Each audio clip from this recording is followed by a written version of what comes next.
Right, I think it's time for us to start. My name is Stefan Johansson. I'm one of the people in the 99 NICU team, and I'm very glad to open this fifth and final session of the Adults Born Preterm webinar series. And I think this has been such an exceptionally important series that we've done, and I'm glad to introduce again Lauren Ingledow and Rachel Collum, who will be starting this webinar, sharing about the PERIScope project. And I hand over the word directly to you. Thank you so much. Thank you, everyone. I will just share my screen. Bear with.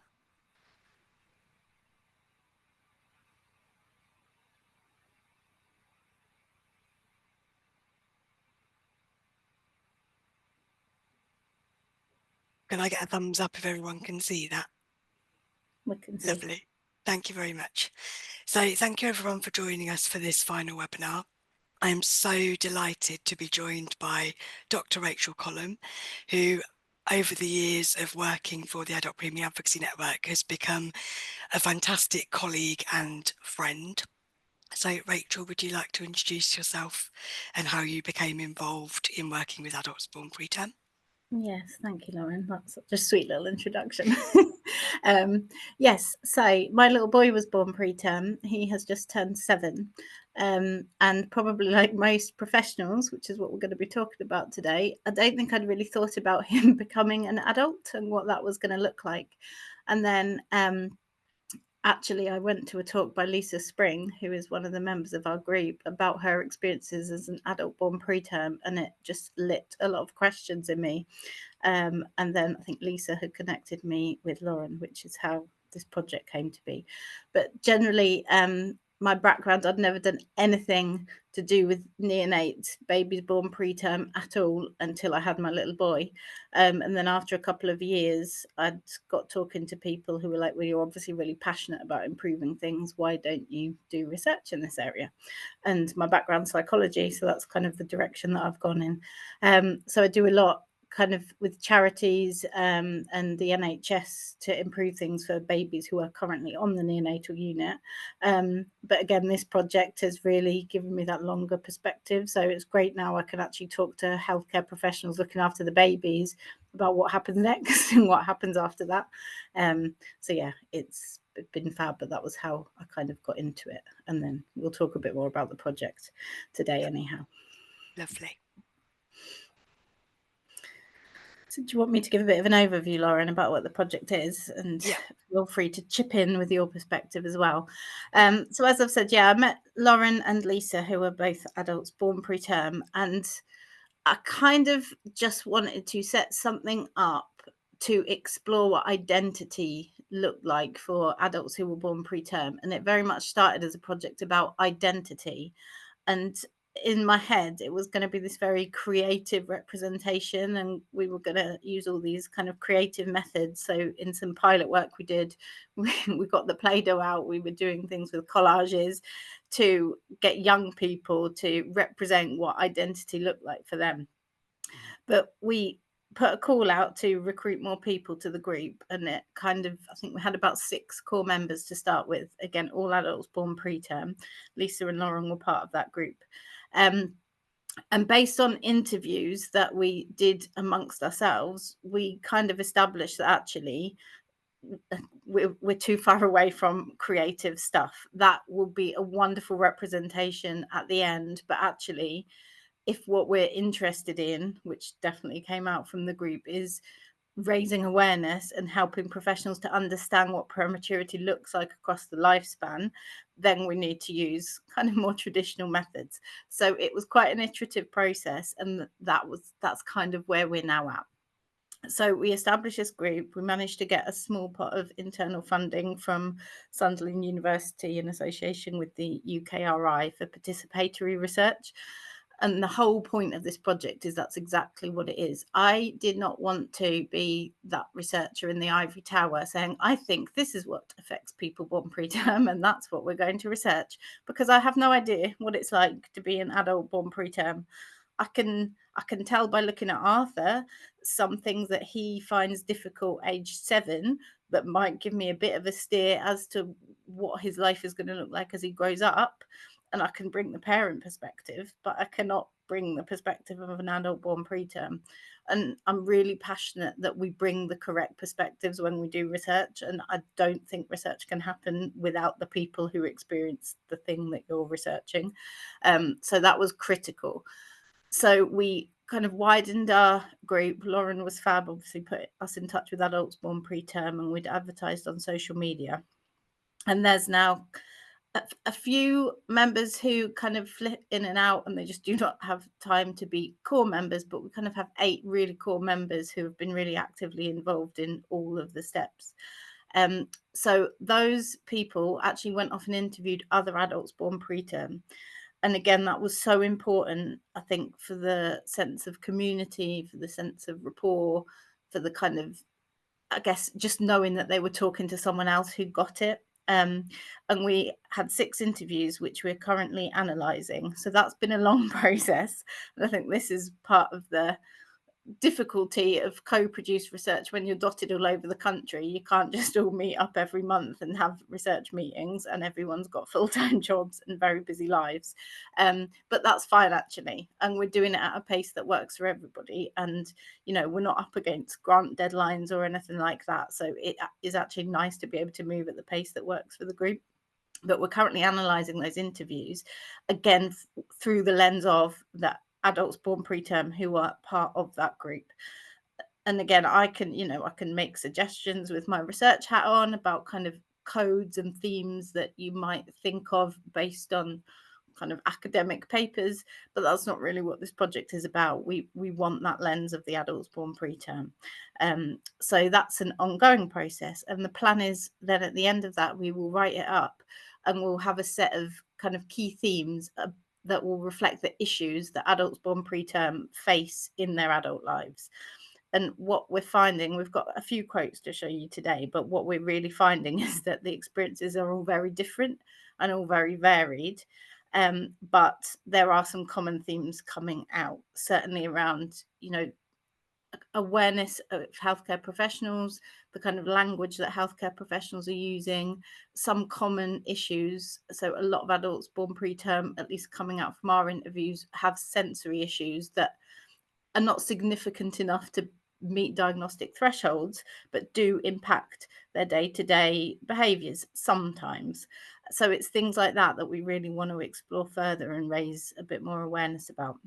And then the grand plan is we will get to do our creative exhibition at some point, kind of representing all these different variations. But perhaps more importantly, and probably of more significance, we want to come up with a set of recommendations for professionals that they can all use. We're far away from that. That's not happening this year, but that's the grand plan, really. Lauren, did you want to chip in with anything there? I feel like that was a whistle-stop tour of the project. No, that was perfect. And really just to highlight from the patient perspective, how grateful we all are that you had an idea, and it's a fantastic one that we still want to pursue, but you were willing to listen to the feedback that you were getting to make the project relevant to the community and highlight what we actually need. So that has been absolutely amazing. Yeah. And you were also completely right. And as soon as we talked about it, it was like almost like a bit of a what was I thinking moment, because and you especially, Lauren, because I guess you work with APAN and you work with healthcare professionals, you're really aware of probably what wouldn't go down so well with them and actually what would. And I think creative methods are brilliant and I love them as a way to show voice or to represent. But this project has become something else. This is much more about the awareness and the knowledge, isn't it? So I think it's so important that you all flagged that, and actually you all felt confident enough to just be like, no, no, Rachel, 5 years from now, sure, but not now. And that's fab. and like that's testament to you guys as well, I think. I think also just having that dynamic of adult born preterm and parent, I think is really interesting. And hopefully it's highlighting some areas that may help you and maybe other parents just to be aware of. And so we can start to address these much earlier. Exactly. And I know we've talked about that, haven't we? Because obviously I do other projects where I am working with the kind of baby population and families who are currently on or have just left the neonatal unit. And I know we've talked about actually getting some of you guys to do like some sort of support thing with them or some sort of training thing with those parents. And I think that would be just wonderful, because you're so fearful when you leave the neonatal unit, like what does the future hold? Like, you know, what is going to happen to my child? Are they going to learn to speak? Are they going to learn to walk? Like, you worry so much that they're not going to meet these milestones, even if it's unfounded. These are kind of, you know, catastrophic thoughts you have in your head. So actually meeting you guys who are all definitely walking and talking and getting degrees and doing presentations and changing the world, actually a lot of you in your own small ways but massively significant ways, is just wonderful, because it's like, you know, this is what the future could hold. But, and I guess that's the thing with this, isn't it? That's not to say the journey is completely smooth and easy and doesn't need support. And I think that is the key bit. And people maybe conflate those things. Oh, well, these people have achieved stuff and they're doing well, so they're fine. But actually, that's not the case always. Actually, there is still a need for support and awareness. Just because you've done well doesn't mean you might not have done well with less stress if you'd had more support. So yeah, I think that's a key conversation as well. Definitely. Are you happy for me to switch Yes, slides? thank you. Yeah. So I guess we've kind of touched on this. And again, I think these quotes say it much better than I could. So these are quotes that came out from our interviews, and obviously they are anonymized, but everyone's given permission to share things that they've said. I mean, these are varied, but I think what really comes across there is you've gone to the next slide, Lauren, thank you. Sorry, my mouse seems to have a mind of its own today. Sorry. My laptop's doing its own thing today too. It's classic. This last one, I think, just hit the nail on the head, and I think that really resounded with quite a few of you in the group, didn't it? This idea that, like, actually, when you start talking about your prematurity as an adult, you kind of connect dots that you might not have connected before by speaking with other adults born preterm. And I think that's come out a lot from our group. One of our group members, Marievi, she wouldn't mind me sharing it all. She's actually newer to our group, but she said when I'd mentioned some things about my little boy, it was the first time she thought about it of herself. And it's that, like, kind of almost light bulb moment, isn't it, from talking to other people and then going, yeah, actually maybe this thing I've struggled with my whole life might be because of my prematurity, but because no professional had suggested it and no one else had ever kind of made those connections. And then, I mean, you will speak to this better than me, Lauren, anyway, but like once you've made that connection, it obviously changes how you view yourself and how you think of things that you might have struggled with that didn't have a reason and suddenly make sense. Absolutely. And I think, although I suppose our webinars are aimed a little bit more at healthcare professionals just for this series, it's really important to remember that people born preterm are not just dealing with potential health challenges.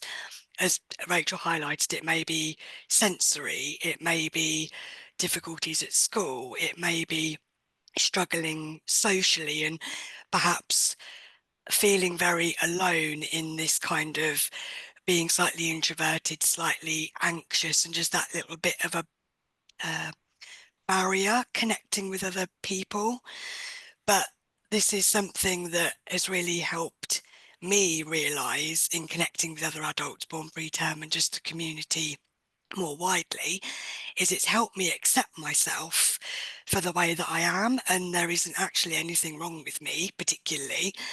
And I just wish that there was greater awareness of some of these common traits within preterm people, and just a promotion at a younger age that it is okay and that you can still have friends, you can still have relationships, you can still function at work.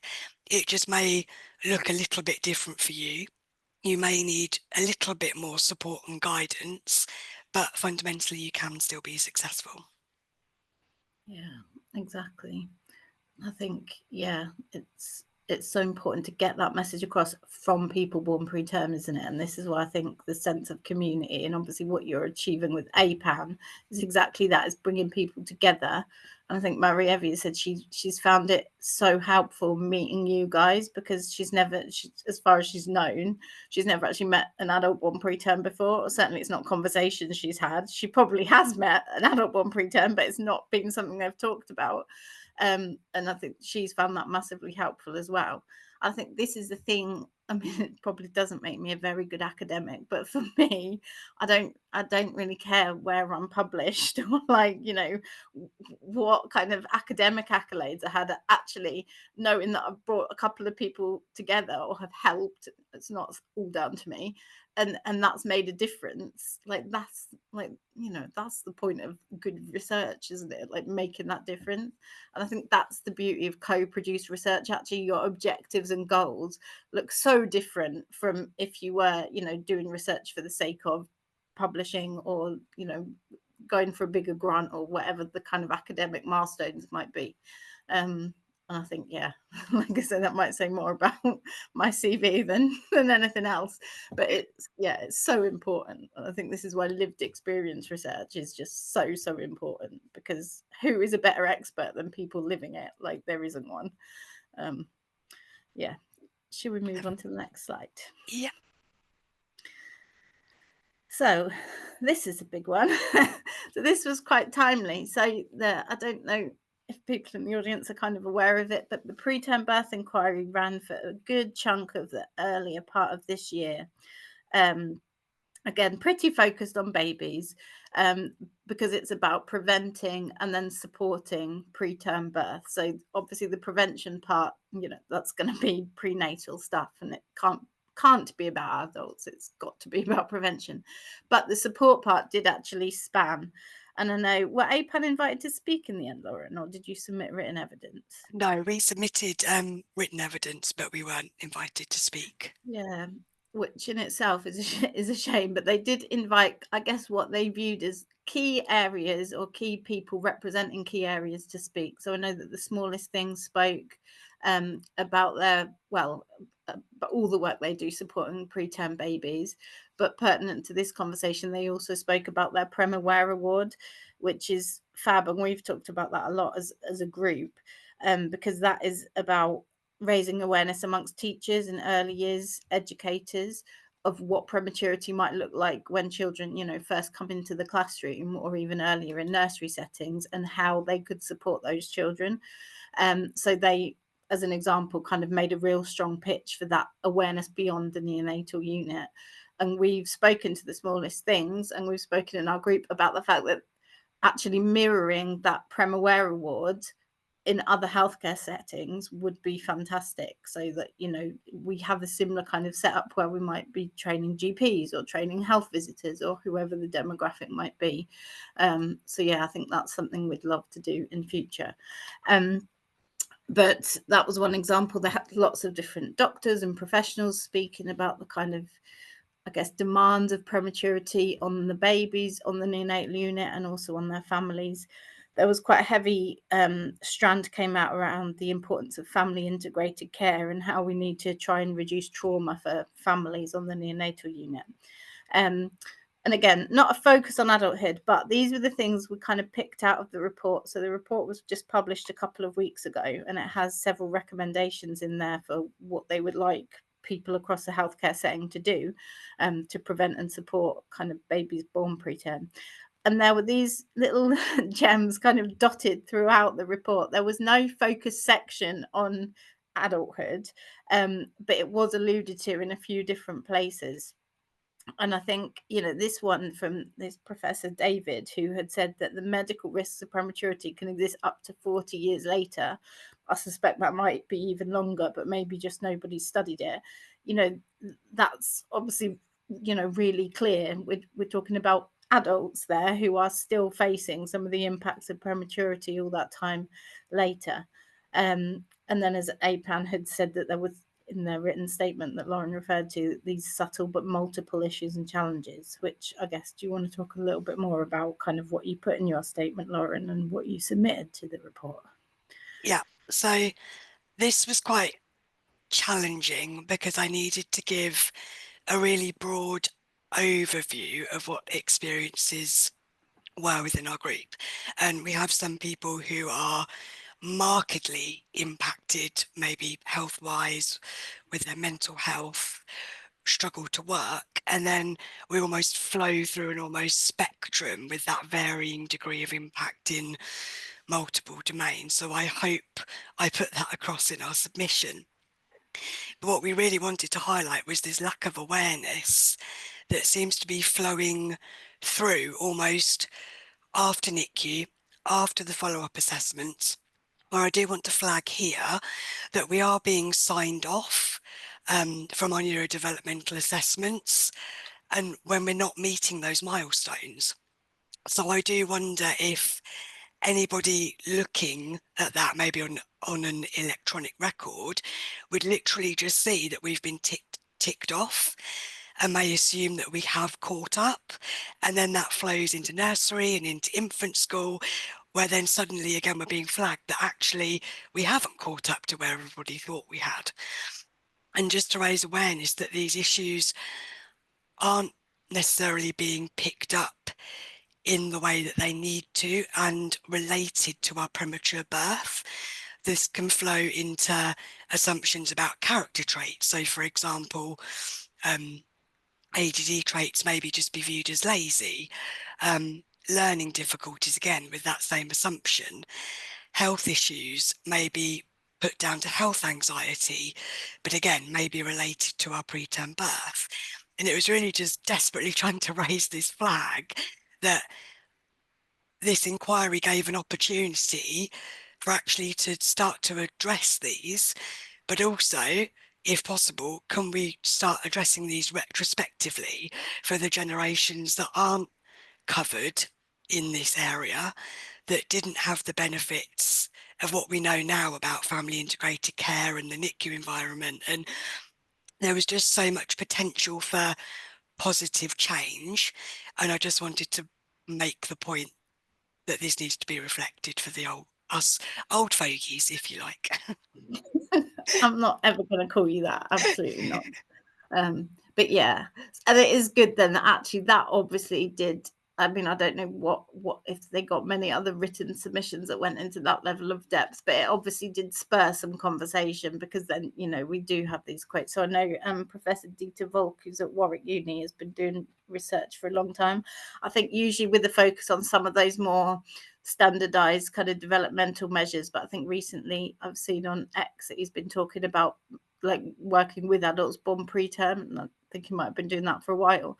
And he talks about this detrimental effect on how to master life tasks, which when you first read that sounds really negative actually. And I think from a parent perspective, it's a balance, isn't it? Because if you said to me as a medical professional on the neonatal unit, your child may have, there may be detrimental effects on how your child is going to master life tasks, in my head, you know, I'd have all kinds of like doom and gloom pinging, like, oh, he's not going to be able to speak, he's not going to be able to read, he's not going to be able to make himself tea when he's older.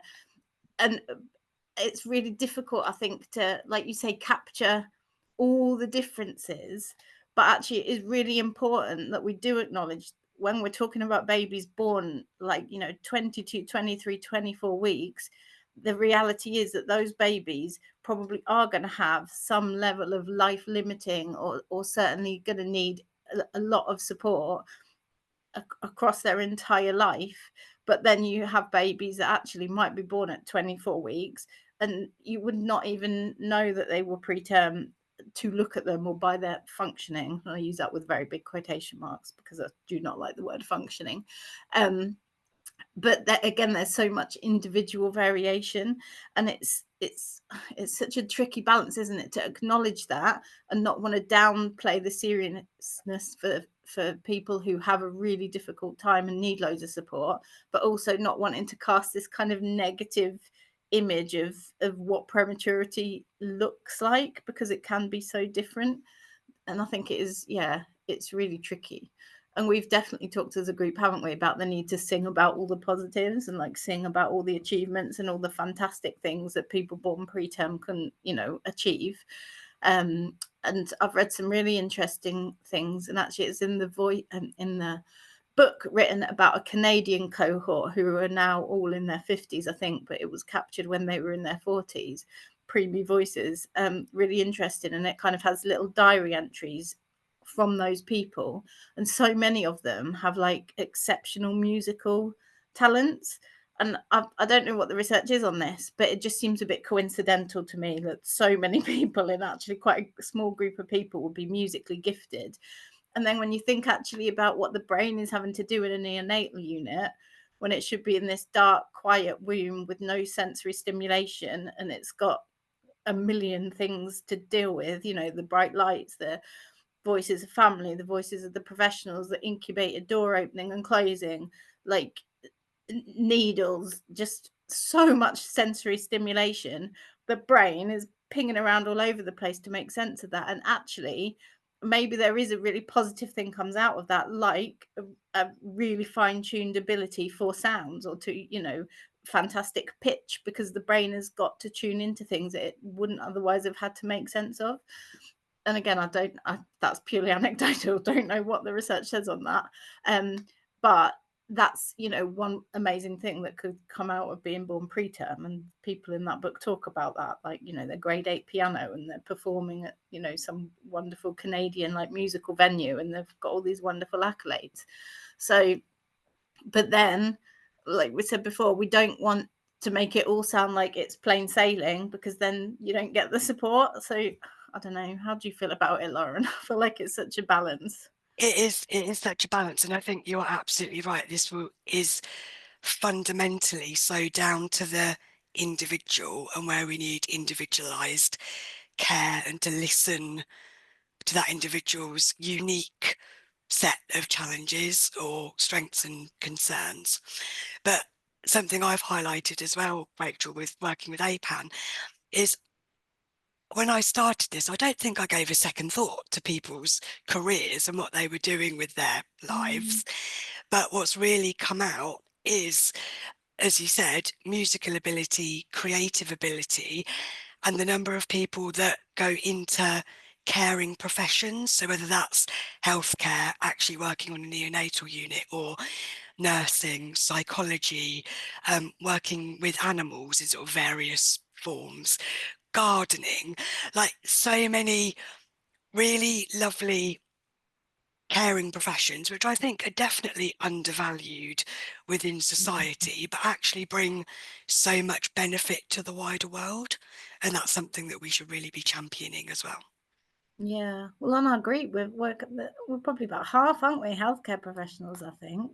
And Yeah. definitely, I should shout out Sophie. So Sophie's amazing. She was born, I think, at 24 weeks, and she's a neonatal nurse, and she talks about that. Yeah, exactly that, like almost full circle journey, and like, you know, having been born so preterm, and then now she's supporting families on the neonatal unit. And yeah, exactly. She's like almost like a poster girl of what you've just said there, Lauren, isn't she? About like how people go into these really valuable, caring, undervalued professions. But yeah, I think that's really important. And then something that really jumped out at me on the preterm birth inquiry was when they were talking about the follow-up, and there's quite a heavy focus on follow-up. And one of the recommendations is we need to be better at that. So they talk about health visitors a lot in there, and the fact that there's a lot of inconsistency amongst health visitors as to how much knowledge they have of what a preterm baby looks like, and therefore, you know, how appropriate the support they're offering to families is. And they talk about the need to make sure that that care in the community, I guess, once a baby has been discharged, needs to be right. And that actually it's in the NICE guidelines that follow up of a certain gestation should happen until age 4, but it was really, really low, the percentage of people that were actually being offered this follow-up.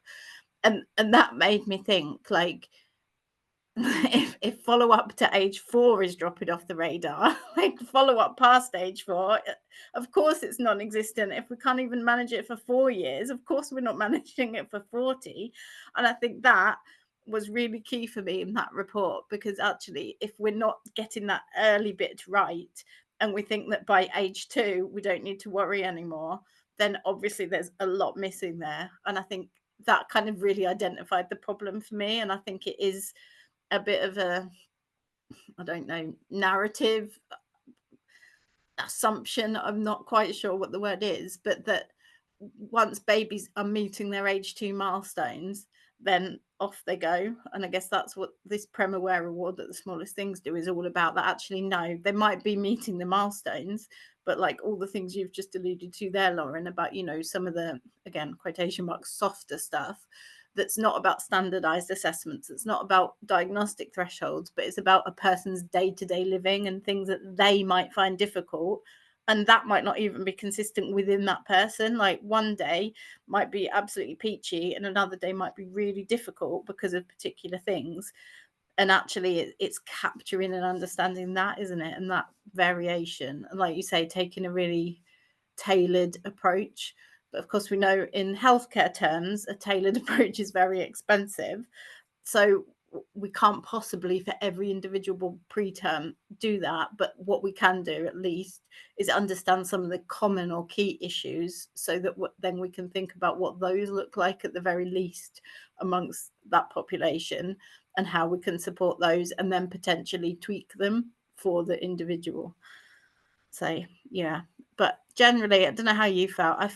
I was a bit disappointed by how little adulthood came out of the report, which I kind of get when, you know, I guess half the focus was on prevention of prematurity. So it is, you know, that end of the life spectrum.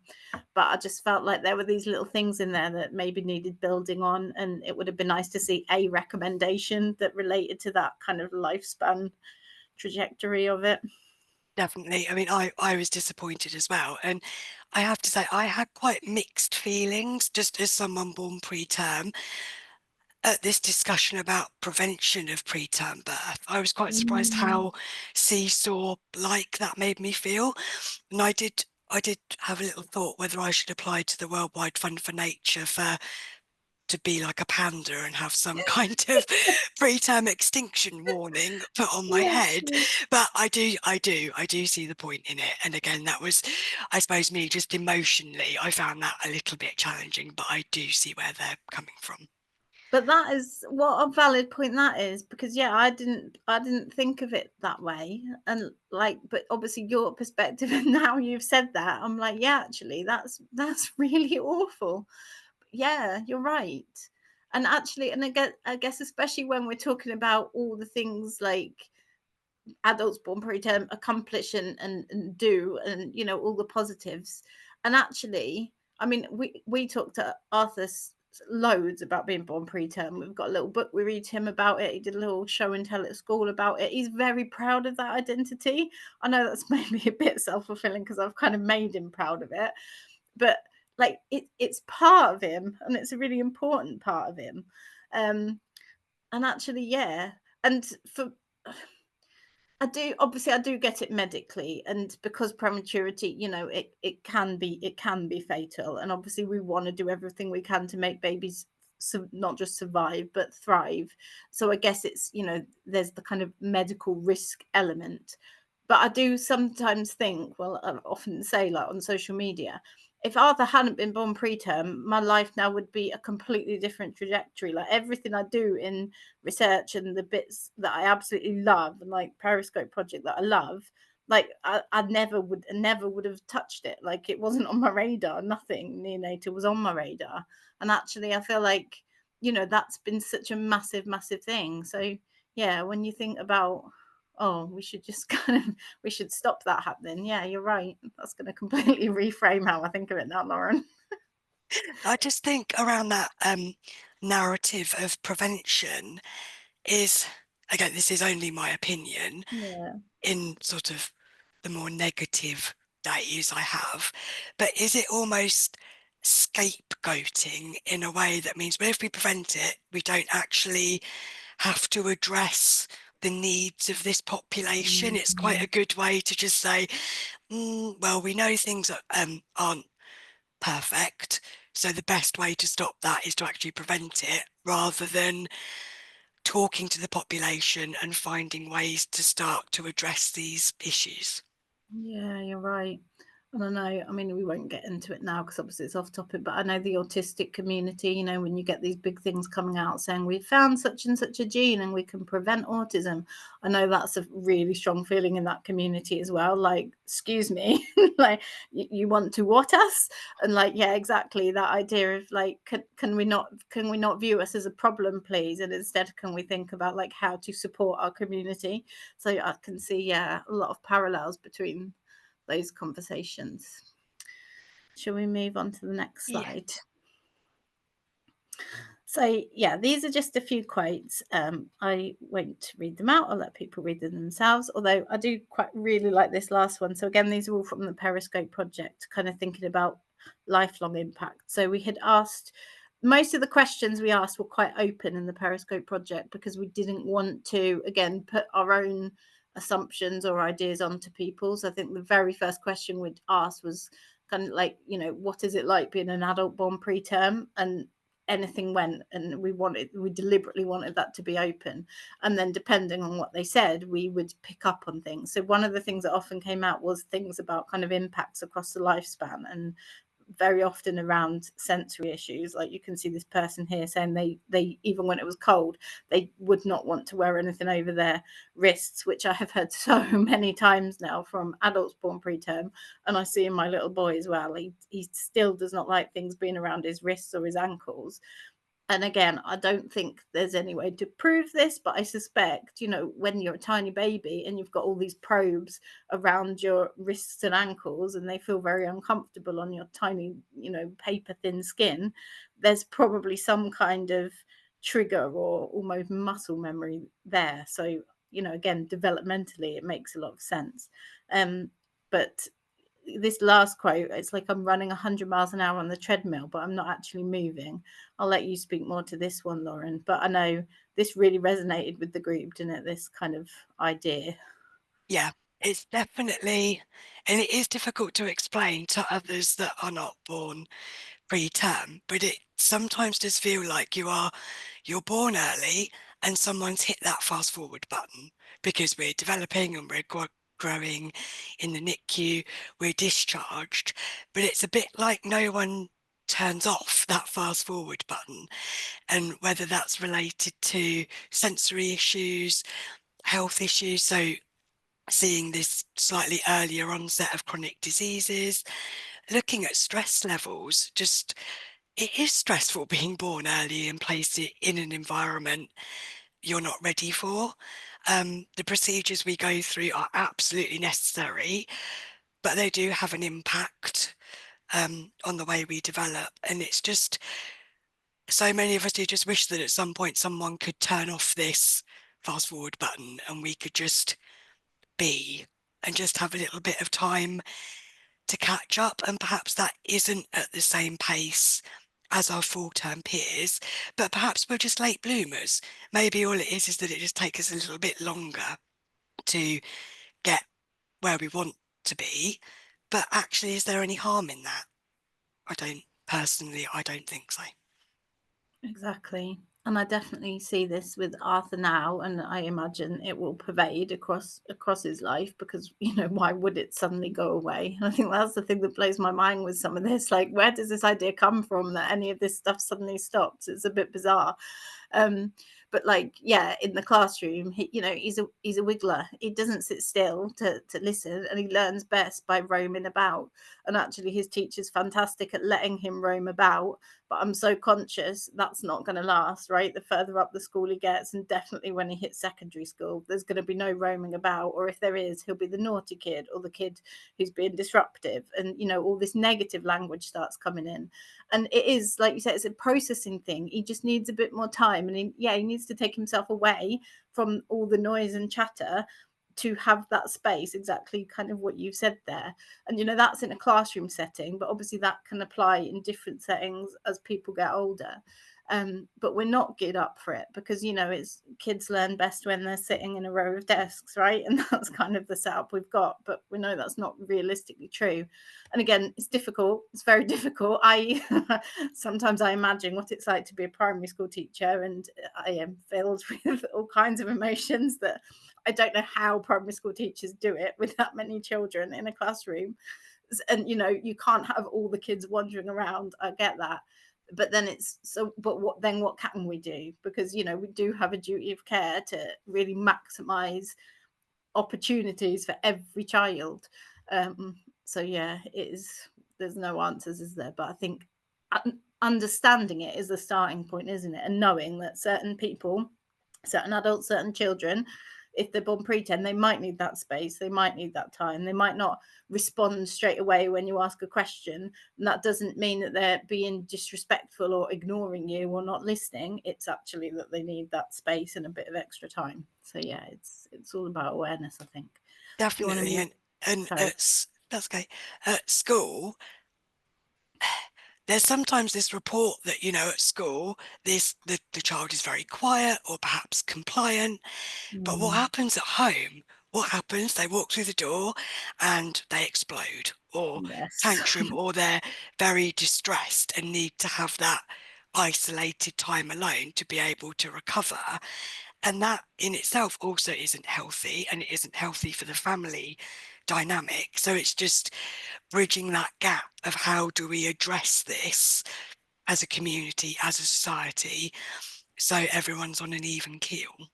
Exactly. And actually, I had a very interesting conversation with one of my students yesterday about exactly that, who was saying he kind of was aware he masked as a child in exactly that way, like would hold it all in all day and then, you know, explode when he got home.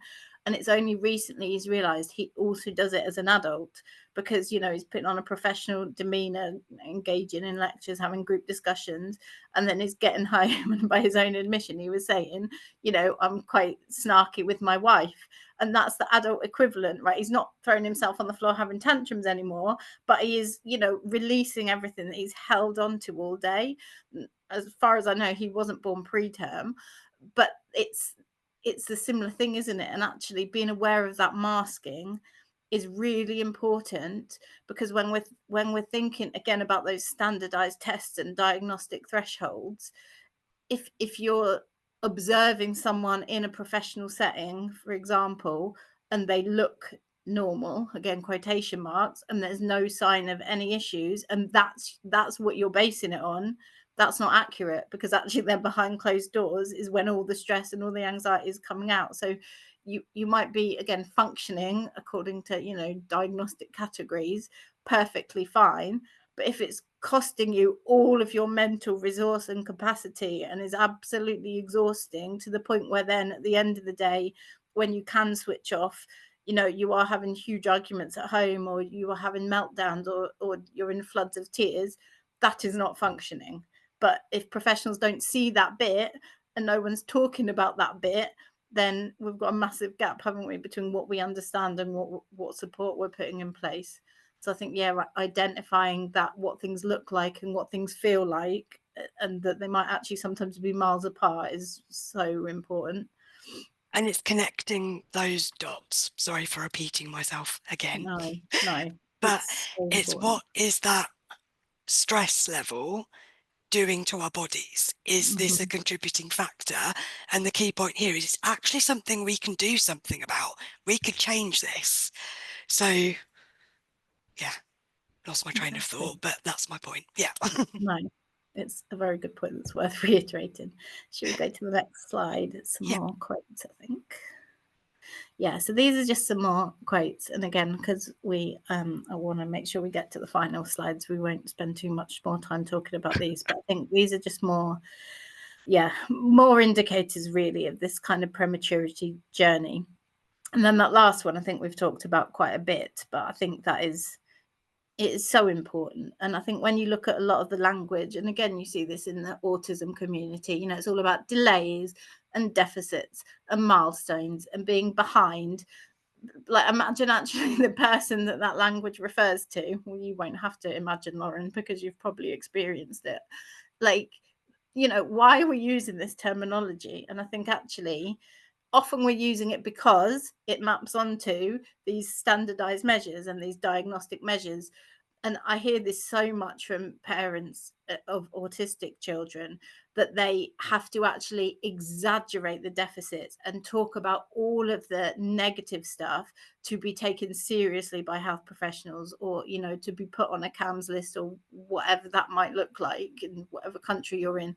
But in the UK, certainly parents feel, at least that's what they're telling me, that, you know, they have to battle and they have to exaggerate these negatives. So that's kind of the rationale, I guess, of how it's become so embedded, because it's part of getting the diagnosis. But then with prematurity, we don't have a diagnosis, do we? So then it actually becomes a different kind of narrative altogether. I don't know if you want to add anything to that, Lauren.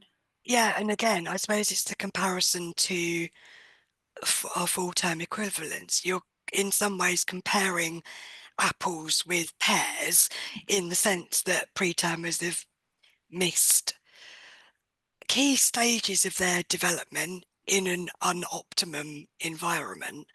So we need to look at who are we comparing ourselves to?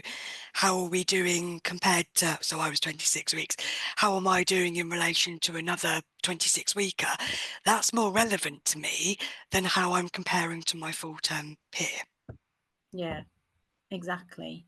But that's something we don't really do as a practice. And yeah, again, very similar to the kind of neurodevelopmental groups as well. When I was working more in that area, I would have these conversations all the time, like, why are we comparing these children to a so-called typically developing 8-year-old? That, like, is not helpful. And I think, yeah, same with kind of prematurity. Should we move to the next slide? Yeah. So this is kind of a bit of a side, but I talked about co-production at the beginning, and I think it's a good plug to try and encourage people just to do it. Please do it if you're working in research, because it's so important, but it's not without its issues. And again, like Lauren, you can kind of talk from your perspective of what it's been like working as part of the co-production team. But I think from my perspective as a researcher rather than as a parent of someone born preterm, the biggest challenges, as I'm sure is across many sectors, has been funding. And like, you know, we had a small pot of money that enabled us to conduct the interviews, but everyone now is doing it completely out of goodwill and has been doing it out of goodwill for far too long. And I will perpetually feel guilty for that.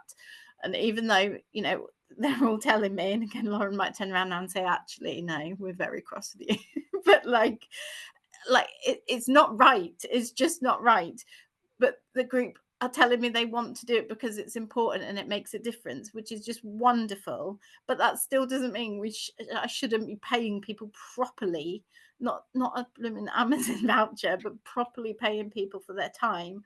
But I think co-production is not as valued as a research method. I think it's changing, and I am positive and hopeful we will come to a point where it very much is valued up there with, you know, randomized control trials and quantitative studies.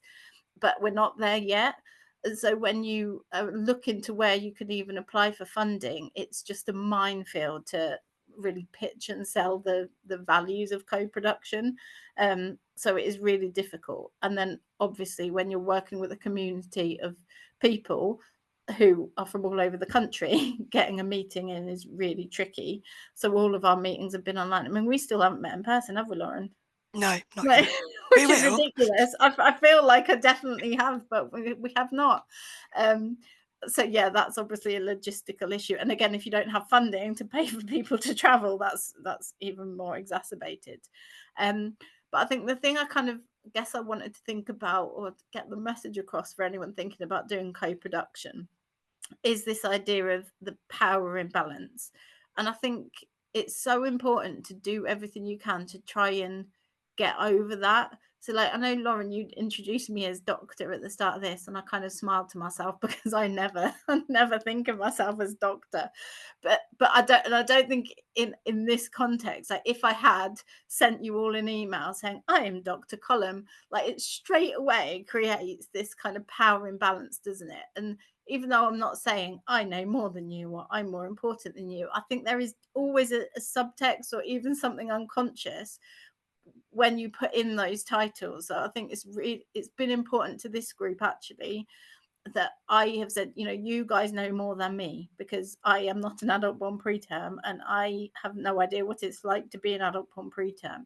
And I think whatever area of co-production you're looking at, it's so important that you genuinely value the expertise of the people you're working with. And I have seen some projects where, you know, it all looks good on paper, but you can tell by the way that professionals are speaking to parents or whoever it might be that they don't genuinely see them as equals, and they don't really think of them as experts. They might value what they're saying, but they're not, you know, it's not an equal team. And I think co-production doesn't work unless you have that kind of equality.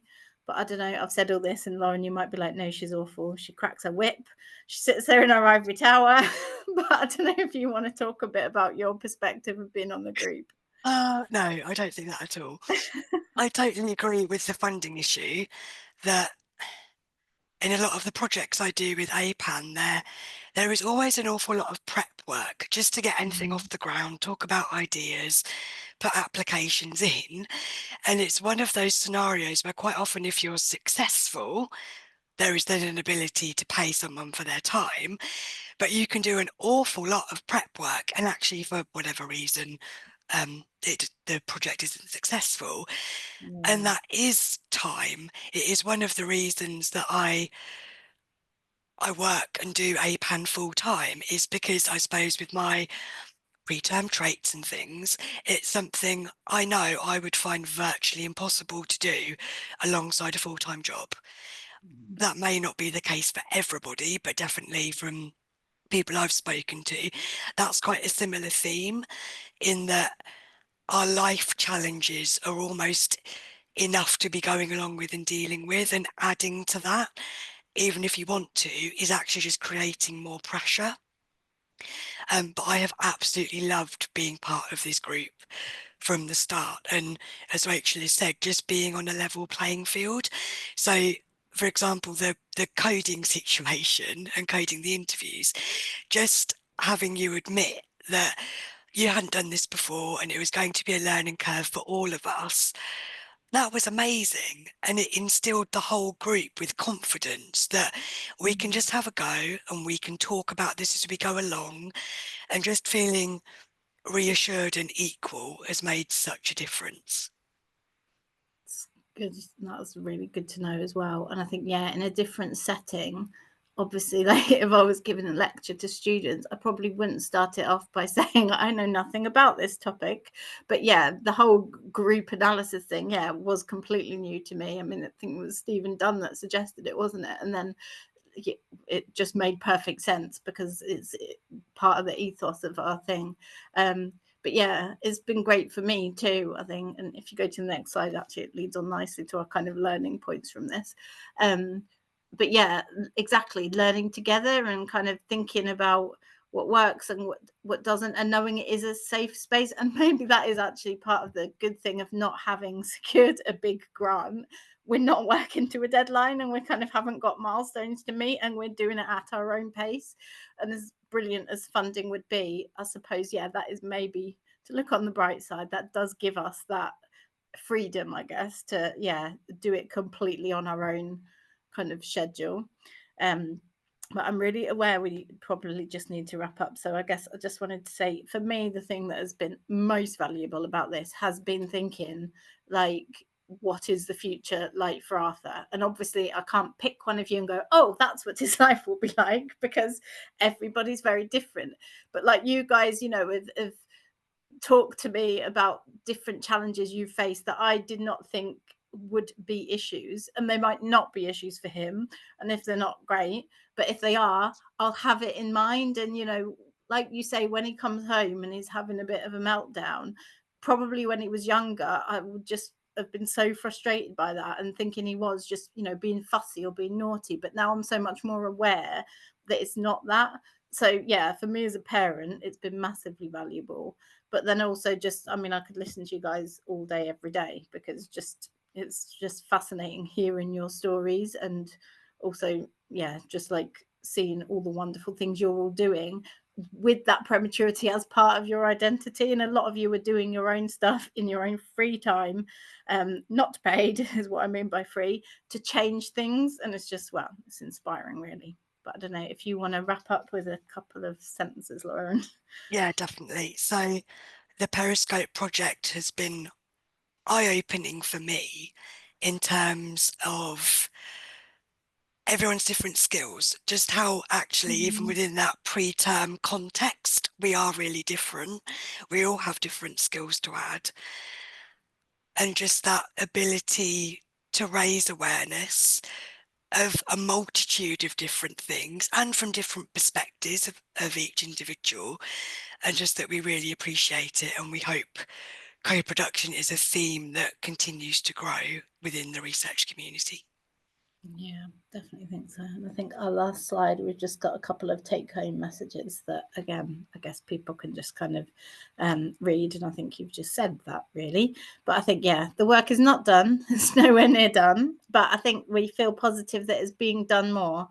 Like webinar series like this, obviously, you know, it was at least talked about, if not in great depth, at the preterm birth inquiry.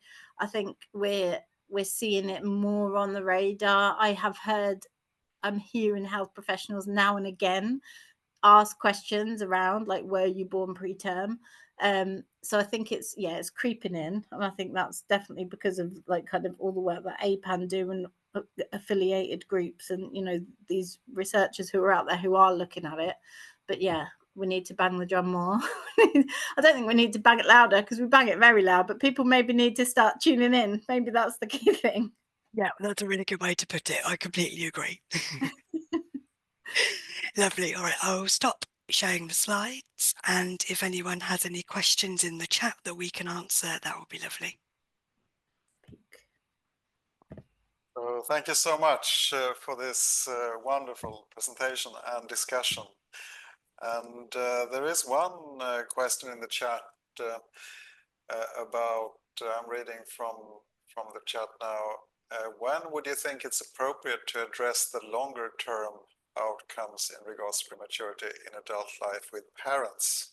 I mean, the perspectives are so differently. In the NICU, it's like the next hour, the next day, the next week, etc. But when is it a pretty good time to open the window into adulthood?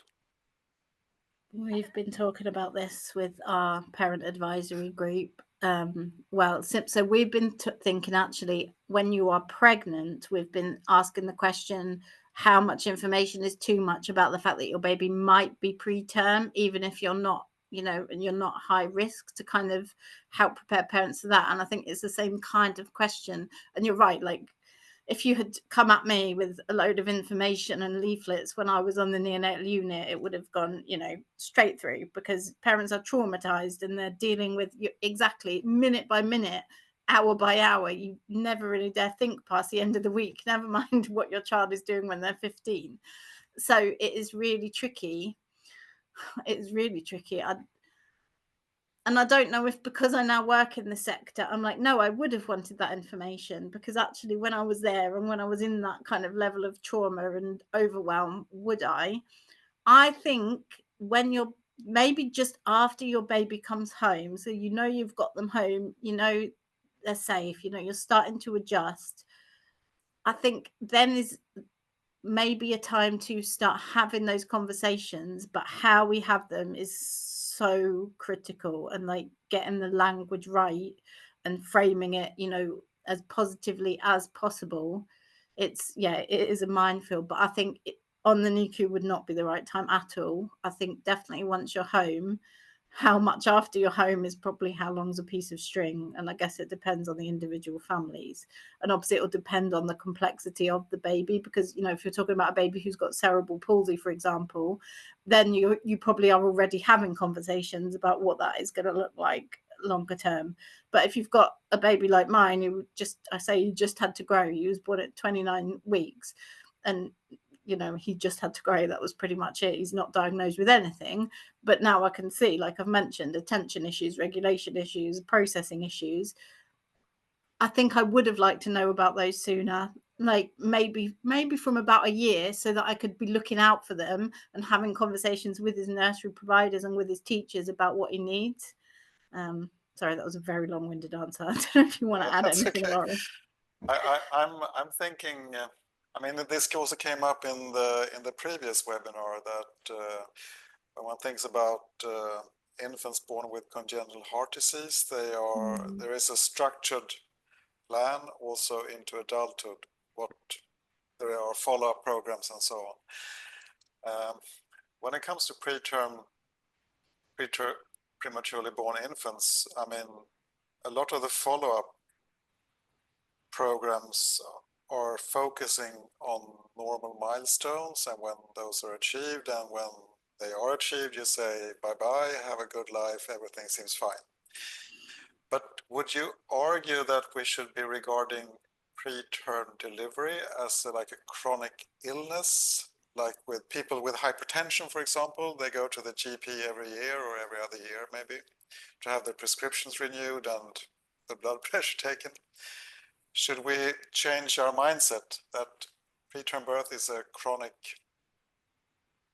disease, kind of? Do you understand what I'm trying to say? Yeah, so I do think prematurity should be considered a chronic condition, and in the sense we don't know definite outcomes, but by not following up, we are missing opportunities at regular intervals to assess that individual, to open the door for discussion about, are you having challenges, what are you finding good, and just continuing to monitor preterm individuals across their lifespan. So we're not getting to adolescence and early adulthood, and actually some of us becoming really ill or having challenges that we then don't understand why this is happening, because perhaps we don't have a family history of that disease. But if we were aware that we were born preterm, one, we can address this ourselves by healthy lifestyle choices, moderating stress levels, but we also have space to talk to a professional about this and have early interventions where needed. Another thing I was thinking about, I mean, we have shared and you have also shared information about this webinar into our own communities, so to say.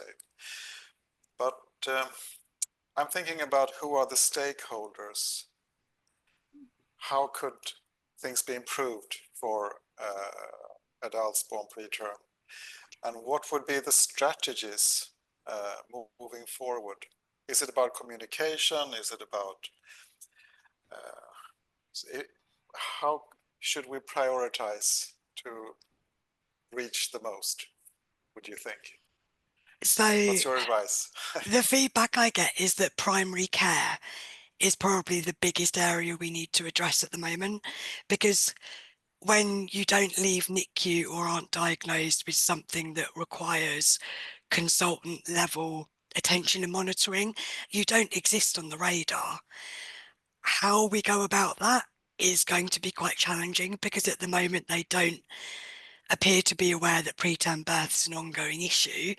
And I suppose this is where I beg neonatology just to wave the flag a bit more about that there may be longer term impacts. So when you're discharging to primary care and health visitors, maybe just give that a little bit more inference just to keep them aware, because it is a real barrier later on then trying to access care and talk about your prematurity.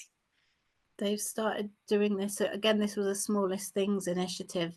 They provide stickers that neonatal units can request, and it's just a sticker that goes on the red book that like health visitors and GPs have when you take your baby for an appointment that says I was born preterm. And it's such a simple thing, but it does exactly like what Lauren's just said, that it opens up the conversations.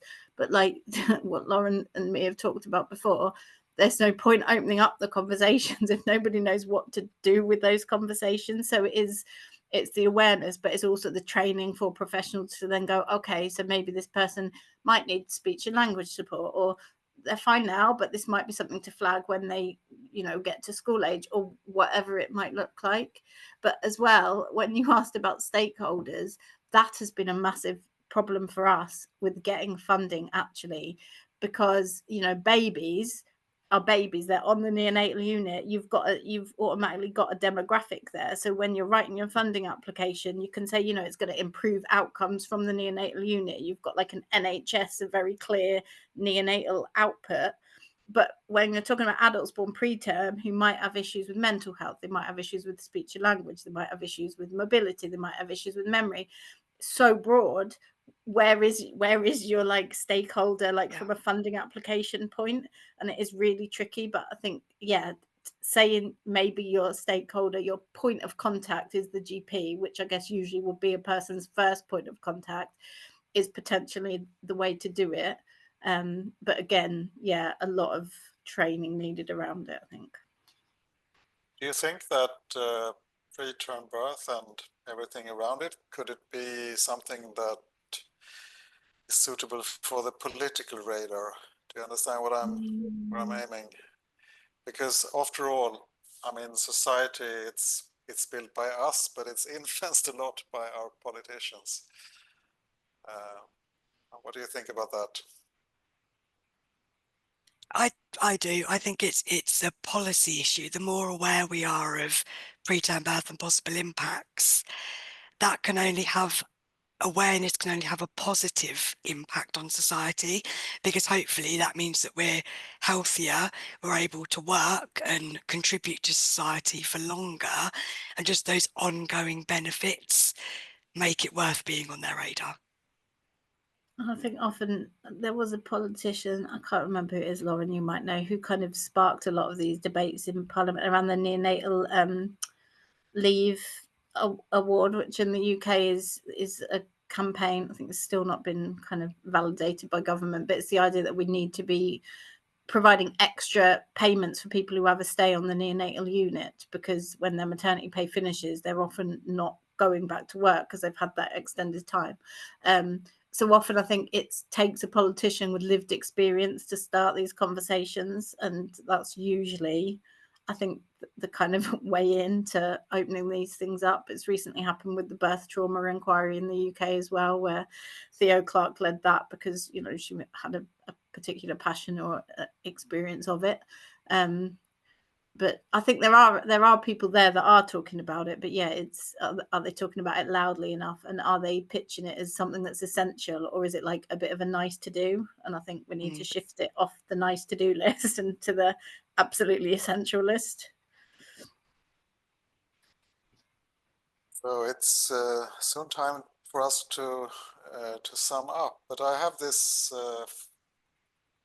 last summing up question, or like you to comment. I mean, now we run those 5 sessions in this webinar series, Adults Born Preterm, and how would you want to summarize this series, and what is your take-home messages to everyone who has followed the series and will be seeing the series when it's becoming online, available online and so on? Please, Lauren and Rachel. So I have been gobsmacked, for one, actually being able to put this together with the support of 99 NICU. So I'm quite proud of myself.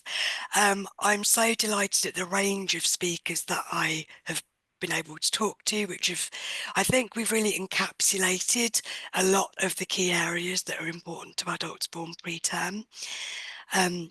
I hope this has inspired people to maybe look a little bit deeper into the impacts, maybe do some research of their own.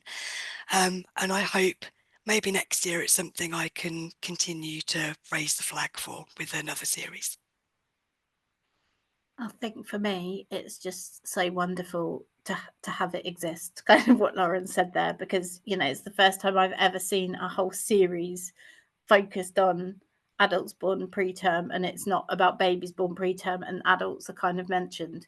So yeah, and I think for me as well, that the idea that it is a lifespan, and that the families that are on the neonatal unit with the babies are the families of the babies when they're 10 and are still the families of the babies when they're adults. These aren't discrete things that we need to be treating separately. It's a journey. It's a journey. I think that's probably the take-home message, and that's how we need to be putting support in place for the journey and not for these almost discrete groups, because that's not the reality, really. Thank you. As I said when we started, I think, and I say this on behalf of everyone in the 99 NICU team, and especially Vicky Payne and Katarzyna Pietek, who has been your main contacts into our team. I think this is one of the most important webinars we have run. And I'm really happy that we could be a channel or a platform for you to share those important sessions, and I really hope that we can do something again next year. That would be amazing. Yeah. And with that, I would like to thank you so much for today and for the previous webinars as well, and we keep in touch, and keep up the good work as well. Thank you so much, Stefan. It's really appreciated. Thank you. Bye-bye. Thank you. Thank you. Bye-bye.